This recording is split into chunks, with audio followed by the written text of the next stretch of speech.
Our next candidate for school board is Sean Rugless. Mr. Rugless.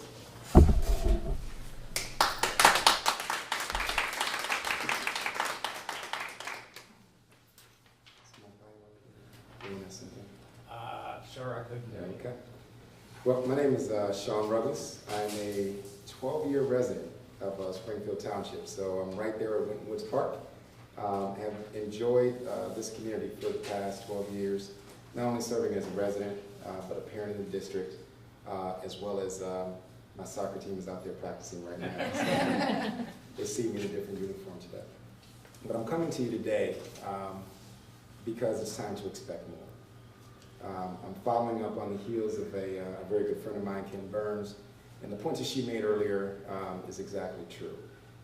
There has been an evolution in our district that, actually a trend in our district that a lot of important stakeholders, their innovation, their ideas have not been considered to move us forward. So I'm here to talk about that. Today's discussion is about true progress. I'm a parent in the district that has a shared vision for excellence in education. As I talk to you tonight, all of you hailing from communities like Greenhills, you have a tradition of excellence. As I think about the history of this community, we all recognize that the effectiveness of a school district plays a vital role in each community. School districts influence the number of children prepared for college and prepares them for a wide range of options. It influences the attractiveness of our neighborhoods, and also it's a responsible utilization of tax dollars.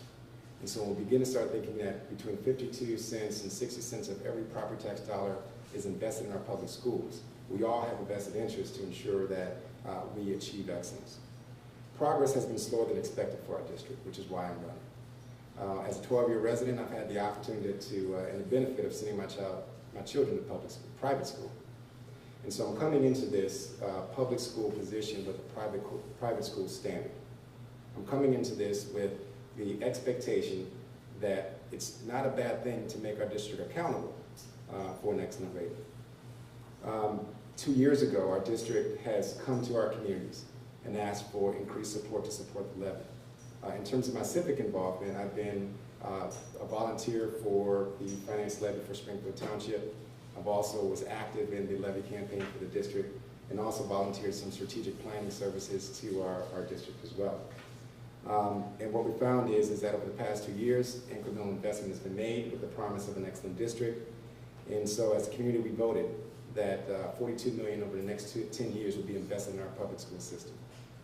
And an excellent rating was promised.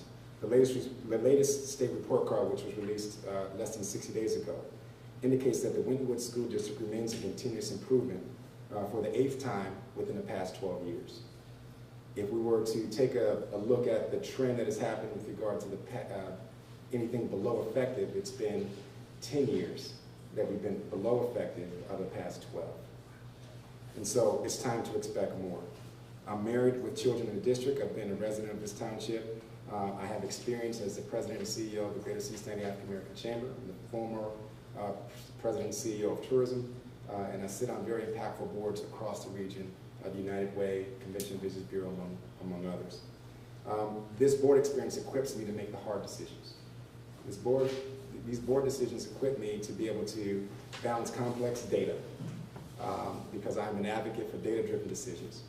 And so we're now at a point where I want to leverage that skill set to ensure that there's excellence that are happening. Progress begins with approaches that move performance forward for every grade level for every student in the district. It's time to reverse the 4-year trend of underperformance for our lower grades. Progress begins with embracing parents, teachers, and community stakeholders as full partners in making decisions for the district before the decision is finalized by the board. Progress begins with having our resources work harder, identifying fiscal cost savings to reinvest in target areas to advance achievement. And so when we look at the pattern that the district has had as it relates to some of its administrative costs, and we look at the pattern that the district has in terms of the cost per student that attends the district, we find ourselves ranking very high in the state of Ohio. We find ourselves ranking very high in comparison districts. And so if we're going to advance the quality of our district, we are going to need to take a look at all levels of investment administrative costs, operational costs, and identify ways to invest in the classroom. The challenge and decision that you have to make as taxpayers and voters is simply this: state funding is being reduced. The property values that support our school districts are declining because the values are down, so tax revenue is low. And we also find that business taxes, in terms of that collection, is going down because we're seeing businesses close behind the economy. And so what we're going to have to do is take a look at and make some very hard decisions. There's also been rumor that we're looking at the school district is looking at coming back in front of the voters for additional levy for facilities. My position is that we have to earn the right to be able to come back and ask for additional funds. We have to show that we're good stewards and investing in the right areas. And so I'm very conservative in that area. And so one of the things we'll be calling for is some level of an audit that will take a look at our finances, identify where certain things are being spent, and see if there's an opportunity to kind of bring us more in line with the level of expenditures that comparable districts have that have achieved an excellent rate. And in closing, what I'll leave you with is, it is time to expect more. As your school board, your next school board member, I'm not afraid of the word accountability. Accountability is really defined as a common set of beliefs and checks and balances that ensure that you're doing your job and I'm doing mine. And when we use this word in our district, what we find is sometimes it falls on deaf ears. What our district is very comfortable in doing is making decisions and sharing that information with us after it's been made.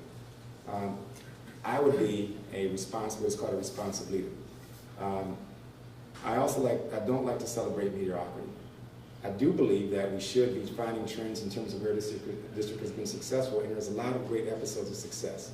We're seeing new creative approaches in terms of the Academy of Global Studies, in which shows where innovation could happen and can be introduced in the district in a fantastic way.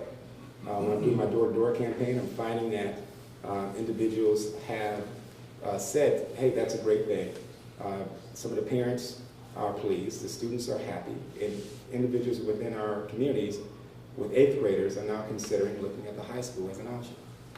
Our challenge is going to be that if we have not fixed the pipeline of our undergrades to build success in our upper grades, then what we're going to find is some students who are going to struggle making that transition from our lower grades into our upper grades. So I'm not about celebrating mediocrity. I am celebrating, I love to celebrate where we're doing well. This community has not benefited from, in my opinion, responsive leaders.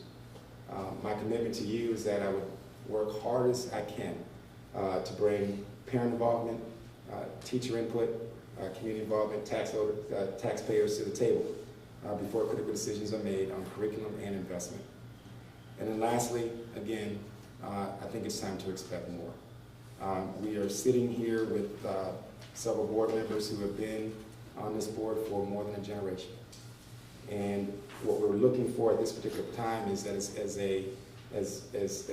taxpayers and as residents and as parents in the district, we have to find bridges to get some innovative thinking onto the board and bring those models that have helped progressive school districts get better. And so my commitment to you as your next school board member is that you would have responsive leadership that looks for your input before decisions are being made. A school board member that is not hard to make the hard decisions as it relates to our financial investments, and an individual who will put students first.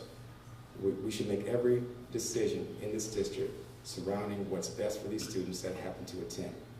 And for me, success doesn't look like an excellent rating for the school district.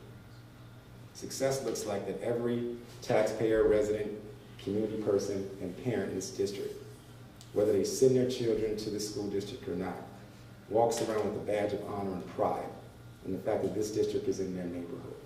For me, that's what success looks like. And so again, I thank you very much for the opportunity to be here. I'm looking forward to the healthy exchange in terms of questions. Just so you know, Ms. Burns and I both were on the Lincoln Heights Christian Academy school board together.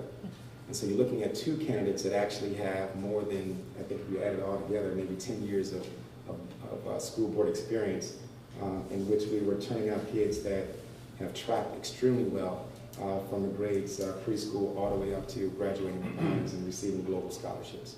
And so we want to bring that capability to this school board. Thank you very much for your time.